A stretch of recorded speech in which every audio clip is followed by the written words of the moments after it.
if it's open because it was closed today. They are renewing some machine. Okay, so here you go. Little fitting of the Ariel body onto the pancar chassis. I have removed the bumper from the front because the Ariel doesn't have one, although you can run it, it doesn't matter, it's just a matter of look. I have mounted the air intake right on the pod over there. I'm missing one screw because I need a screw that's just about 12-14 mil. I'm yet to find one in my arsenal of screws, and I need to stick underneath these parts, of course, the wheel wells, but I am waiting to have this part painted in black first. And yeah, that's gonna be it. I might stick it from the top actually, and even maybe mount it with the screw. I'll see which way gives it the, because this is mounted with the pod, it's not actually going to go up and down, so I might mount it from underneath. We will see. So this is a quick look at the Ariel in its naked state. I'm now going to mask it and paint it and make the stickers for it, and I'll be back. Yay! Alright, here it is.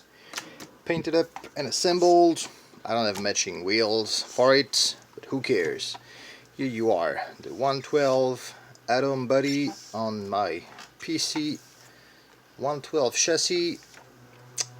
I've removed the bumper, although bumper can remain here. I think it actually looks pretty cool with the bumper on.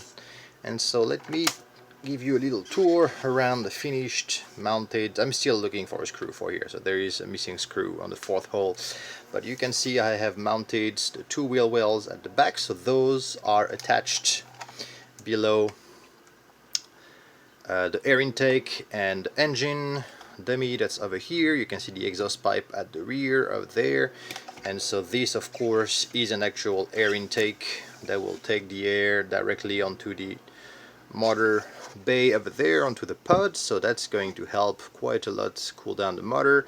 I should run much smaller body post, but because I want to be able to switch between my different 112 bodies, I'm just keeping the tall one there, but you could run extremely tiny body post or even just a tiny screw there.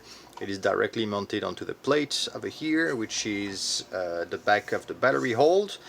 And then in the front I've done a very quick rough paint job. Those are stickers to look like this is actually a cage, and you have the passenger seat over there, little driver with his helmet, which is the same helmet as on the Mono. And so here you are. This is what the car looks like done and painted up. This time around, as opposed to the back Mono, I've mounted it with only one body pin in the front, and it is not mounted on the floating front end, so the floating front end is absolutely independent from the body this time. And this of course is mounted on the pod, so it's gonna be very interesting to see the dynamic of that body on the track, see how it goes, how it behaves. But I think overall it's a pretty neat looking little machine, and that's a good fourth and final 112 body for my pancar. Alright, so here you are. This little guy is going to be on the store, of course. There's going to be a couple of them available, and yeah, have fun with it. Alright, see you everybody. Good bye bye. Good bye bye.